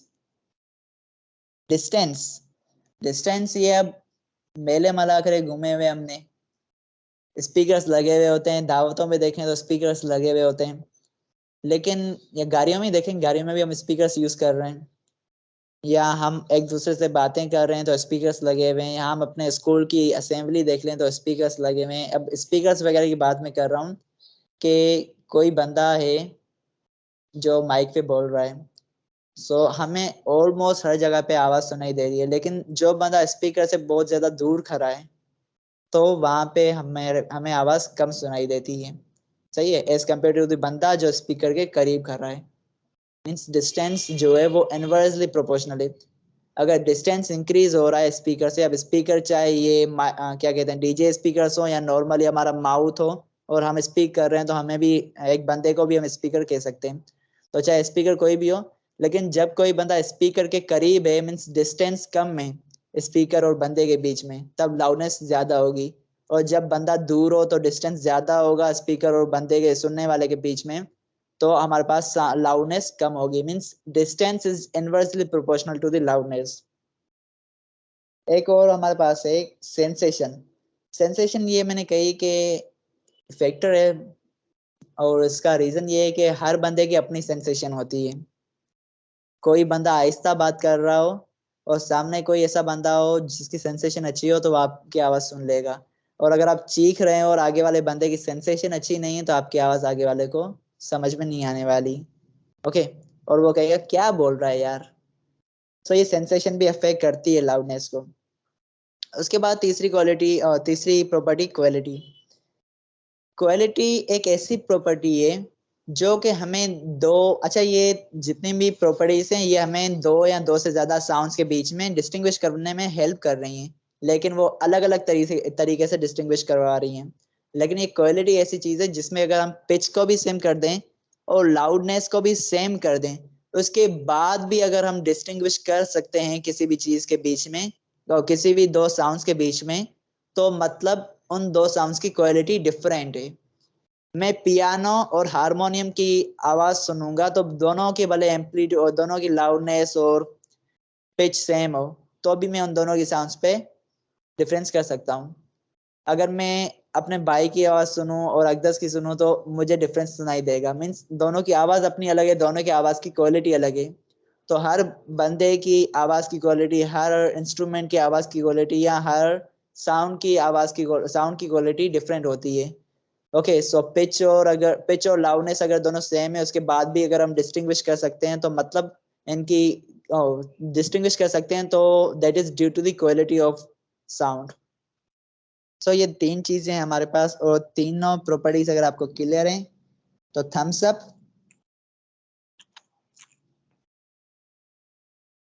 Thums up, thank you. 4 then आता है हमारे पास describe the effect of change in amplitude on loudness. तो ये हम देख चुके हैं कि एम्पलीट्यूड इज डायरेक्टली, एम्पलीट्यूड का जो स्क्वायर है वो डायरेक्टली प्रोपोर्शनल है लाउडनेस से। ये तो हो गया। The effect of change in frequency on pitch, तो ये भी हम देख चुके हैं कि दोनों एक दूसरे से डायरेक्टली प्रोपोर्शनल है। ज्यादा पिच होगी ज्यादा फ्रीक्वेंसी है, ज्यादा फ्रीक्वेंसी होगी तो ज्यादा पिच है। ये भी क्लियर है।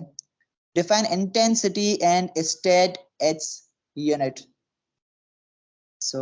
अब आ गया मजे वाला टॉपिक। Let's do this.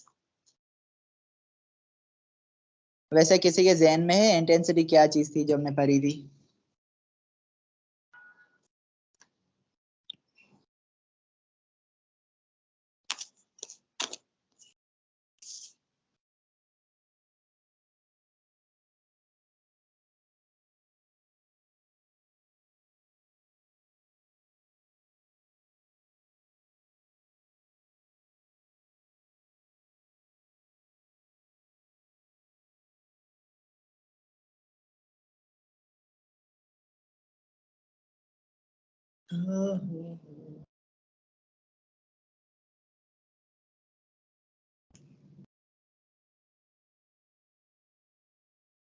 ये मैंने साइड्स का लिखा है कि ए ओके।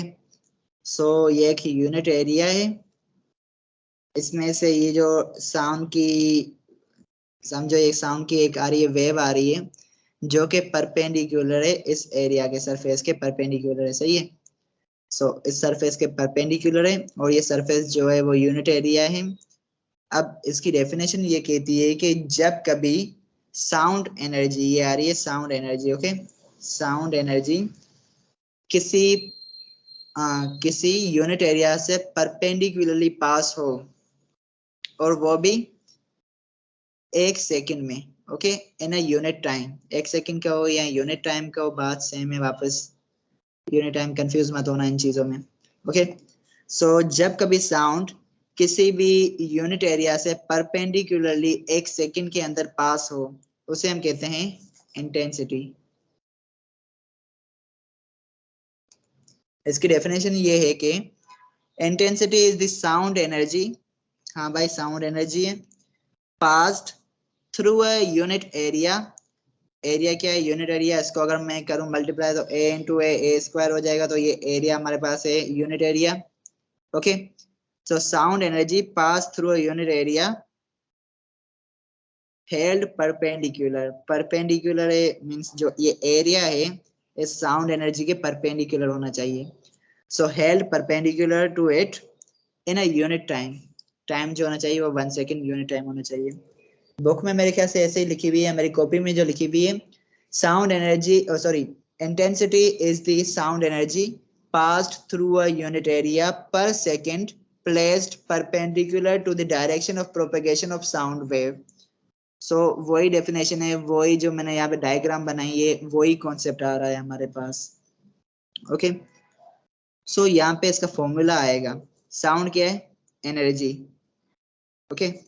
और इसका मैंने आपको लास्ट टाइम जो मैंने क्लास ली थी इलेक्ट्रोस्टैटिक्स की, वर्क डन का मैंने बताया था, work done is also energy.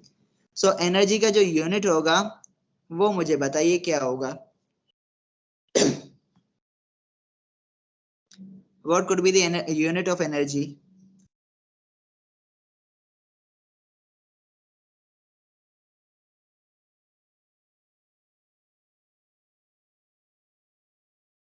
Joules. कोई भी एनर्जी हो जॉल्स उसका यूनिट होता है, ये ज़हन में रख लें भाई। तो इसका फॉर्मूला जब बनाए ना, इंटेंसिटी को मैं आई से रिप्रेजेंट कर रहा हूँ और बुक में आई गेस आई से ही किया होगा। Well intensity is equal to क्या है? Sound energy. एनर्जी तो जॉल्स, सही सही सही सही, जॉल्स पर सेकंड पर मीटर। ये इसका मैं यूनिट निकाल रहा हूँ अभी तक, सही है। एनर्जी,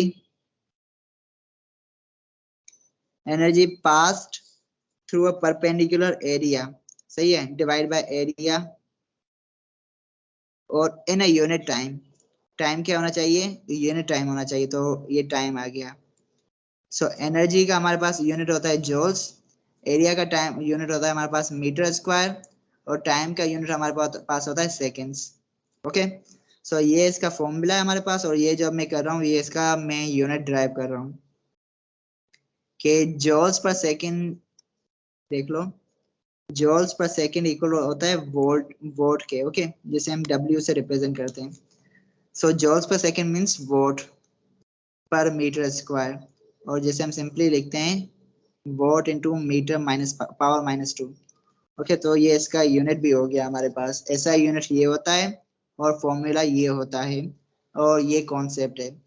आई नो इंटेंसिटी का कॉन्सेप्ट बहुत ज़्यादा कंफ्यूजिंग है, बट स्टिल आपको पढ़ना है और ये मामूली सी फंडे की चीज़ें आपको जहन में रखनी है कि साउंड एनर्जी जो है वो एरिया के परपेंडिकुलर हो, एरिया जो हो वो यूनिट एरिया हो, और टाइम जो होना चाहिए वो यूनिट टाइम होना चाहिए। Means sound energy pass through a unit area held perpendicular to it in a unit time. तो ये होगी आपके पास सिंपल सी डेफिनेशन। कॉन्सेप्ट के हिसाब से मैंने ये डेफिनेशन बनाई है, बुक में आप जो लिखी हुई हो वो आप रट सकते हैं।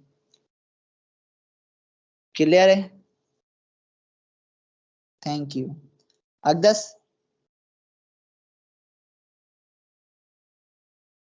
अगदस क्लियर है?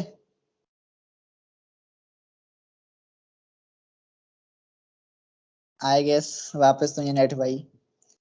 Okay, no problem. इंटेंसिटी आपको क्लियर है, तो अब आपके पास इंटेंसिटी लेवल का जो आपके पास आएगा एसएलओ, वो भी आपके लिए बच्चों वाली चीज है। उसमें छोटी सी डेरिवेशन है, वो बस मुझे देखते जाइएगा, मेरी आवाज पे ध्यान करते जाइएगा, उसके बाद वापस भी मैं रिपीट करता रहूंगा एक एक चीज को, जैसे मैं हमेशा करता हूँ। आपको क्लियर हो जाएगा वो। Define intensity and state its unit. Intensity हमें पता चल गया कि जब कभी साउंड हमारे पास, साउंड एनर्जी किसी भी एरिया से परपेंडिकुलरली पास हो 1 सेकंड के अंदर, तब हम कहते हैं कि इसकी इंटेंसिटी ये है। ओके, और इसका यूनिट जो होता है हमारे पास वॉट पर मीटर स्क्वायर होता है। फाइन। अब आता है intensity level. Describe intensity level of sound and mention its unit. Okay, उससे पहले मैं कहूं कि हमारे पास इंटेंसिटी जो होती है, ह्यूमन ईयर जो इंटेंसिटी सुन सकते हैं, उसकी रेंज है हमारे पास 10⁻⁻12 वॉट पर मीटर स्क्वायर से लेकर 10⁻0 और 10⁻0 वॉट पर मीटर स्क्वायर तक की रेंज की intensity human ear can listen hear. Okay, मतलब जो इंटेंसिटी हमारे पास ह्यूमन ईयर कैन हेयर, वो होती है हमारे पास 10⁻⁻12 से लेकर 10⁻0 मीन्स 10⁻0 मतलब 1। ओके, वॉट पर मीटर स्क्वायर, ये जो इंटेंसिटी होती है वो हमारे human ear can listen. Okay, अब जस्ट 1 मिनट का मुझे दीजिएगा ब्रेक।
ओके, सो हमारे पास एसएलओस को वापस देख लो। यहाँ पे कह रहा है कि describe intensity level of sound and mention its unit. मेरे पास जो है वो डेरिवेशन भी हुई हुई है, और अभी कहें तो मैं आपको डेरिवेशन भी समझा दूं। डेरिवेशन क्लियर होगी तो आपको फॉर्मूला वगैरह में मसला नहीं होने वाला। अदरवाइज मैं आपको सिंपल फॉर्मूला दे दूं और इंटेंसिटी लेवल की डेफिनेशन गूगल से सर्च करके दे दूं तो वो सिंपल चीज है। बट टाइम पड़ा हुआ है तो कॉन्सेप्ट को लेना अच्छा है और डेरिवेशन करते हैं। If you say thumbs up दे दें if you are in favour of derivation.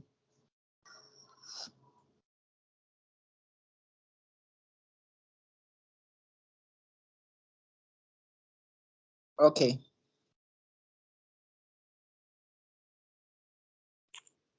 So derivation के लिए हम पहले जाते हैं कैमरा में और लाइट को ऑन करते हैं।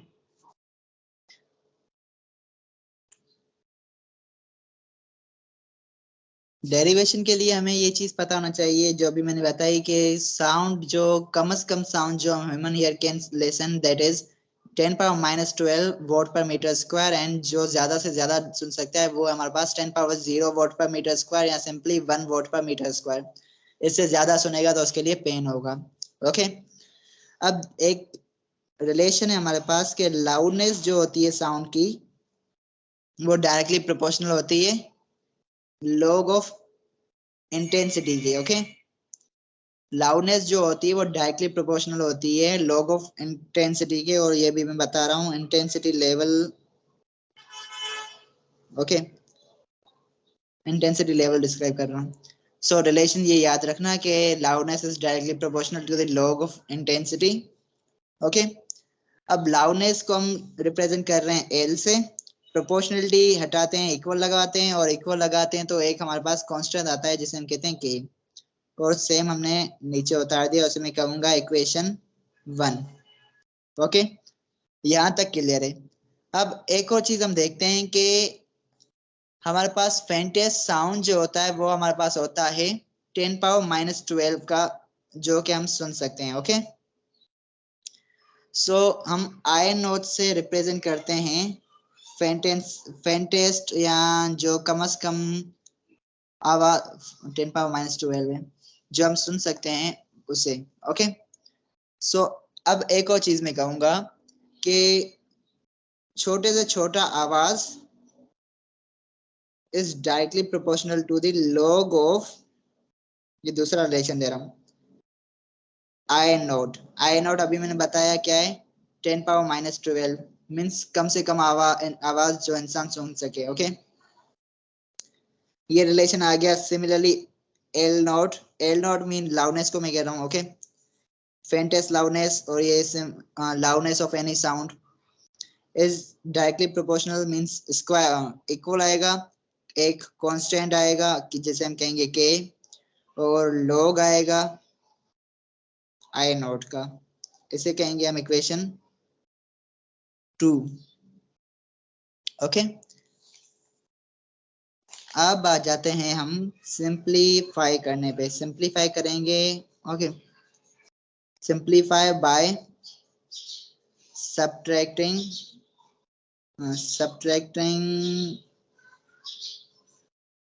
equation 2 from equation 1। ओके, ये जो इक्वेशन 2 है उसे हम इक्वेशन 1 से सब्ट्रैक्ट करेंगे। ओके, तो लिख लेते हैं एल नॉट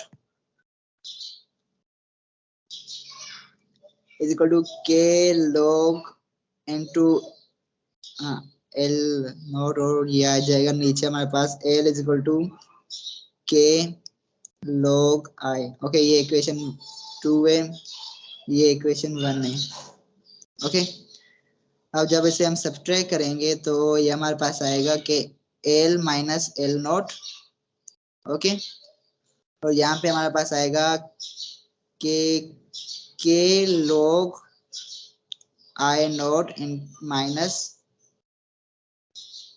लॉग आई, सही, K log I. Okay, so L minus L O तो वही रहेगा, लेकिन यहाँ पे हम देख रहे हैं कि के जो है कांस्टेंट आ रहा है। ओके, और लॉग भी के कांस्टेंट आ रहा है हमारे पास। So wait for a minute.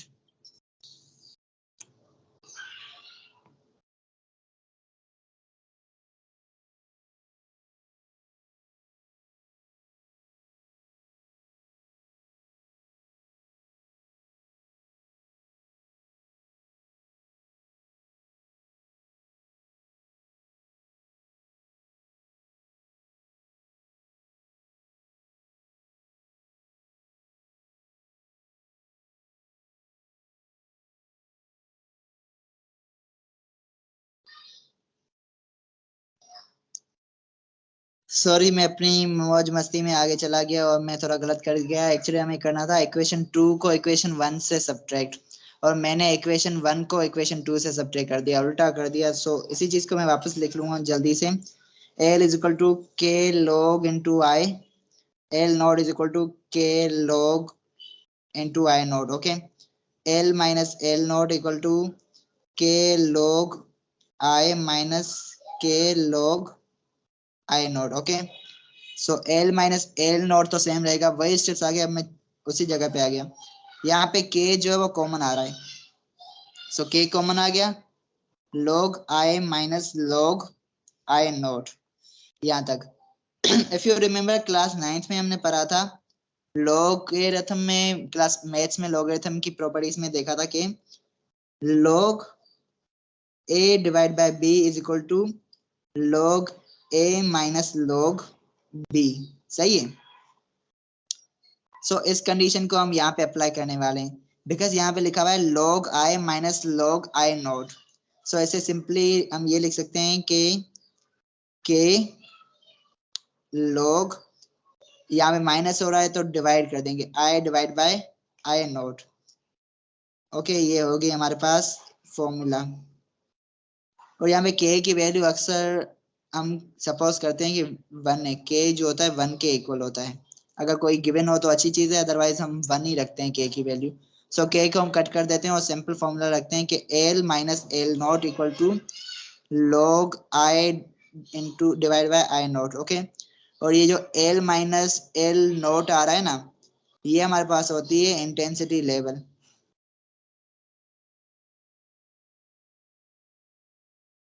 Okay, so ये हमारे पास फॉर्मूला आ गया। और इंटेंसिटी लेवल का अब हम लिखेंगे l माइनस l नॉट को हटा के मैं लिख रहा हूँ I dot l means intensity level equal to log I divide by I naught. k की वैल्यू 1 होती तभी हमने लिखा नहीं, और k की वैल्यू ऑलमोस्ट गिवन भी नहीं होती तो ये 1 ही होती है। अगर गिवन है तो अच्छी बात है, आप उस हिसाब से फॉर्मूला में k की वैल्यू पुट करके सॉल्व कर सकते हैं। ओके फाइन, तो ये हमारे पास इंटेंसिटी लेवल का जो ये डेरिवेशन थी वो होगी क्लियर। इसके बाद मैं इंटेंसिटी लेवल की एक डेफिनेशन अगर सर्च करके दिखाऊं तो वो होनी चाहिए,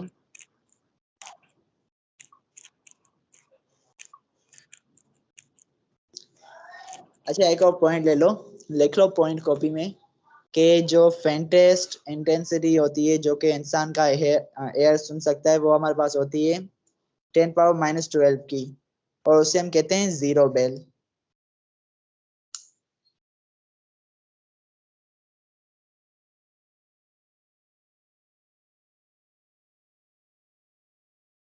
intensity is the energy per unit volume carried by wave. Wave intensity level की चाहिए।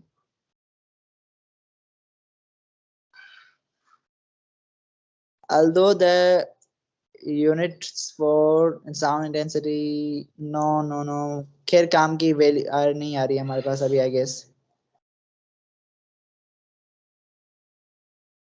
The loudness of a sound relates to the intensity of any given sound to the given intensity at the threshold of hearing। I guess ये intensity level की definition है। बहरहाल definition हमारे पास नहीं है, describe करना था ये कैसे हुआ कैसे नहीं। अब हमारे पास आ जाता है डेसिबल्स क्या होती है। एक्चुअली हमारे पास जो इंटेंसिटी लेवल का जो यूनिट होता है वो होता है हमारे पास बेल्स में। ओके, और बेल्स हमारे पास बहुत बड़ा यूनिट होता है, सो उसे हम सिंपली डेसिबल्स में दिखाते हैं, जिसे हम उसके लिए हम ये करते हैं कि हमारे पास जो फॉर्मूला होता है उसमें यहाँ पे हम 10 से मल्टीप्लाई कर देते हैं, तो हमारे पास जो आंसर आता है वो डेसिबल्स में आता है। ओके, सो अगर आपको आंसर बेल्स में चाहिए तो आप 10 को मल्टीप्लाई ना करें इस फॉर्मूला से। अगर आपको आंसर डेसिबल्स में चाहिए तो इस फॉर्मूला से 10 फॉर्मूला को 10 से मल्टीप्लाई कर दें। 6:30 हो गए और अब आखिरी टॉपिक्स रहते हैं। यहाँ तक क्लियर है अकदस आपको?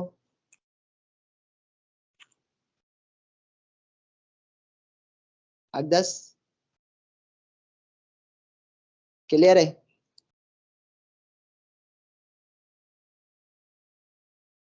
Thank you. अब आता है हमारे पास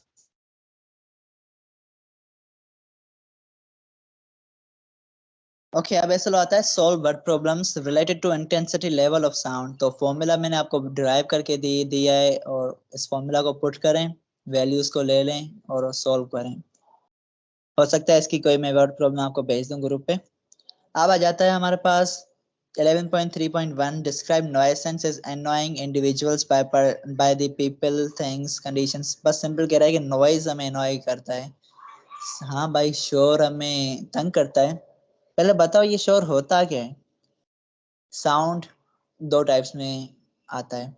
ओके, एक होता है हमारे पास म्यूजिक, दूसरा होता है हमारे पास नॉइस। म्यूजिक हमें प्लेजेंट लगता है, प्यारा लगता है, सुनने में मजा देता है, और जो नॉइस होता है इरिटेटिंग होता है। रीजन क्या है? तो दोनों साउंड है। रीजन ये है कि जो म्यूजिक जो हमारे पास होता है वो रिपीटेड पैटर्न में होता है, सिंपली वो स्वर में होता है। और जो हमारे पास नॉइज होता है वो नॉइज ऐसी चीज है जिसका कोई पैटर्न ही नहीं होता। मीन्स वो अपने ही लेवल के स्वर में होता है, उसका कोई स्वर ही नहीं होता। सो स्वर नहीं है, इरिटेट कर रहा है, therefore we do not like noise. अब नॉइज की वजह से क्या इफेक्ट होते हैं हमारे पास? बहुत से बुरे इफेक्ट होते हैं that we can not imagine if you don't know. क्या होता है? सोने में हमें दिक्कत होती है जिसकी वजह से हम कहते हैं कि स्लीपलेसनेस हो गई है। बंदे को गुस्सा आने लगता है, एग्रेशन होने लगती है, बंदा एनोय होने लगता है, तंग होने लगता है, बीपी हाई हो जाता है बहुत से बंदों का। और ये क्या है? हार्मफुल है हर एक लिविंग थिंग के लिए, लिविंग बीइंग के लिए। फॉर एग्जाम्पल, अगर हम 10 पावर 0 या 1 वॉट पर मीटर स्क्वायर से ज्यादा इंटेंसिटी का साउंड नहीं सुन सकते, तो हम जब नॉइज सुन रहे होंगे तो हमें इरिटेटिंग होगी और हमें मीन्स नुकसानदायक है हमारे कानों के लिए। हमारी सेंसेशन खराब हो सकती है। यही लिखा हुआ है कि हेयर एयर सेंसेशन के लिए भी खराब है। सेफ लेवल जो साउंड का होता है ना, वो होता है हमारे पास 85 से 90 डेसिबल्स का। ओके, और वो भी 85 से 90 डेसिबल्स का जो साउंड या नॉइज जो हम सुन रहे हो वो भी हम 7 से 8 घंटों से ज्यादा ना सुने। ओके, इसे हम कहते हैं सेफ लेवल ऑफ साउंड। और noise can be reduce by acoustic protection. Acoustic protection होती क्या है? अकॉस्टिक हमारे पास एक ब्रांच है जिसमें हम नॉइज से डील करते हैं, जिसके आगे डेफिनेशन आएगी। वैसे हम कहते हैं कि noise can be reduce by acoustic protection. Acoustic protection करो। अकॉस्टिक प्रोटेक्शन में ये होती है कि रफ एंड पोरस सरफेसेस हो, सॉफ्ट सरफेसेस हो, जो कि साउंड को रिफ्लेक्ट कर दें, नॉइज को रिफ्लेक्ट कर दें, जिसकी वजह से नॉइज हमारे पास ज्यादा ना हो। ओके, जिसकी वजह से हमारे पास नॉइस नहीं होगा तो मीन्स इरिटेशन वगैरह नहीं होगी और नॉइस रिड्यूस हो जाएगा। नॉइजी मशीन्स को हम रिप्लेस कर सकते हैं जो उन मशीनों से जो कि नॉइस ना प्रोड्यूस करें। ओके, नॉइज बेसिकली प्रोड्यूस कहाँ पे होता है? क्राउड में प्रोड्यूस होता है। मार्केट्स में जा जाओ, बाजारों में जाओ, रश होती है, बहुत सी भीड़ होती है, वहां पे शोर होता है, कोई ठेले वाला कहीं से आवाज दे रहा है, कोई कहीं से आवाज दे रहा है, पाव भाजी। ट्रैफिक, ट्रैफिक में गाड़ियों का आवाज, मशीनों का आवाज होता है, हेवी मशीनरीज वगैरह। इंडस्ट्रीज की तरह एरियाज में बहुत ज्यादा साउंड प्रोड्यूस होता है, हेवी मशीनरीज इन इंडस्ट्री जो होती हैं। सो हम लोग इंसान जो है वो नॉइज से एनॉय हो जाते हैं और ये हमें तंग करता है। ओके, अब सपोज करो कोई बंदा है, स्कूल में स्टूडेंट है मेरे आपकी तरह, वो पढ़ना चाहता है, लेकिन उसके घर के बराबर में कंस्ट्रक्शन का काम चल रहा है, रोड का कंस्ट्रक्शन या किसी घर का कंस्ट्रक्शन, तो उसकी मशीन से उससे साउंड प्रोड्यूस हो रहा है, दैट इज नॉइज। ये बंदा जो बच्चा पढ़ने की कोशिश कर रहा है, so he could not be able to focus. जब फोकस नहीं कर पाएगा तो उसके ऊपर टेंशन होगी कि भाई इम्तिहानात आ रहे हैं या मुझे स्टडी करनी है, तो इसकी वजह से इसे टेंशन होगी, उल्टा ऐसे एग्रेशन होने लगेगा, ये इरिटेट होने लगेगा। सो मीन्स ये सारा का सारा हो किस चीज की वजह से हो रहा है? ये इसलिए हो रहा है कि बंदे को पढ़ना है और पीछे उसके पास साउंड आ रहा है। So due to sound means due to noise he can not focus, he can not study, so ये इरिटेट हो रहा है। अब हमारे पास आ जाता है SLO number 11.3.2 explain how reflection of sound produces echo. Reflection of sound, simple वही रिफ्लेक्शन हम पढ़ते आ रहे हैं पीछे से। जो लाइट में रिफ्लेक्शन है, जो कि वेव वाटर वेव्स में रिफ्लेक्शन है, वही यहाँ पे साउंड वेव्स में रिफ्लेक्शन होगी। वही डेफिनेशन होगी कि bounce back of a sound energy from sorry bounce back of a sound energy when it hit on the surface of another body or another medium. So यही bounce back है। और इसी reflection of sound को हम कहते हैं एको। Okay, जब हम कहते हैं ना एको दो, सो ये एको जो हमारे पास है रिफ्लेक्शन ऑफ साउंड को ही कहते हैं हम। अब हमारे पास ये इसकी प्रॉपर डेफिनेशन देखें कि reflection of sound is defined as the bounce back of a sound in the same medium when it is incident या when it hits on the surface of another medium. Okay, fact एक दे दें कि हमारे कान जिस एको को या जिस reflection of sound को सुन सकते हैं ना, उनके बीच में 0.1 सेकेंड्स का ब्रेक होना चाहिए. ओके, अगर 0.1 सेकेंड्स का ब्रेक है so we are ears can hear echo, otherwise they cannot. अब स्पीड्स ऑफ साउंड को थोड़ा डिस्कस करते हैं बिकॉज echo स्पीड से थोड़ा रिलेटेड है. रिफ्लेक्शन में एक आगे डेफिनेशन आएगी. सो स्पीड को हमें पता होना चाहिए कि क्या है, किस चीज़ें ज़्यादा होती है. सो स्पीड जो होती है वो डिपेंड करती है पार्टिकल्स ऑफ मीडियम पे. ज़्यादा पार्टिकल्स उतनी ज़्यादा स्पीड, जिसको हम पहले भी डिस्कस कर चुके हैं कि सॉलिड्स में सबसे ज़्यादा स्पीड होती है, लिक्विड्स में उनसे कम होती है और गैसेस में लिक्विड से भी कम स्पीड होती है. ओके, सो स्पीड जो साउंड की होती है वो 15 टाइम ग्रेटर है सॉलिड्स में एज कंपेयर टू गैसेस. और स्पीड जो है साउंड की वो टेम्परेचर पे भी डिपेंड करती है. और वी कैन से दैट अगर टेम्परेचर इंक्रीज होगा तो स्पीड ऑफ साउंड भी इंक्रीज होगी. मींस डायरेक्ट रिलेशन है इन दोनों के बीच में. अब हमें एक चीज बता दें कि जो साउंड ट्रेवल करता है ना एको प्रोड्यूस करने के लिए, सो साउंड अगर 34 मीटर्स का डिस्टेंस ट्रेवल करेगा तो एको प्रोड्यूस होगी, अदरवाइज नहीं होगी. If sound travels 34 meters before coming to our ears, our brain can sense it clearly.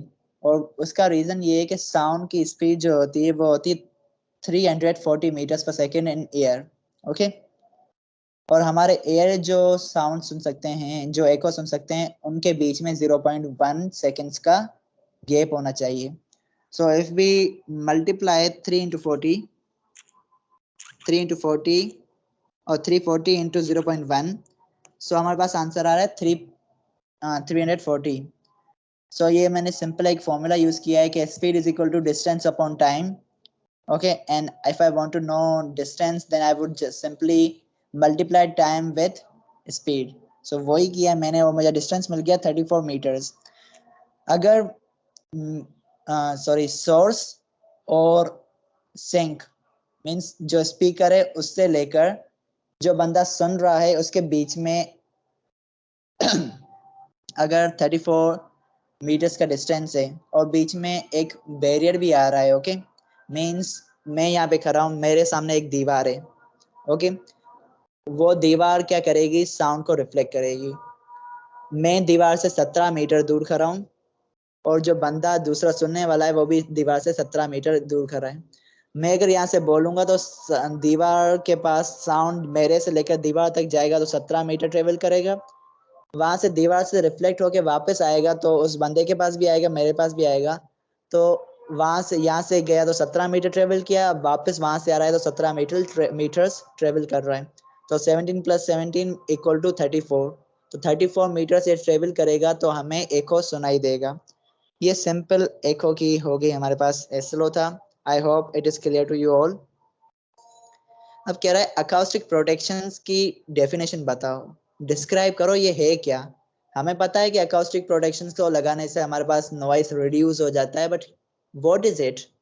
So acoustic protection जो होती है साइंस की एक ऐसी ब्रांच है जो कि मैकेनिकल प्रॉपर्टीज ऑफ साउंड से डील करती है.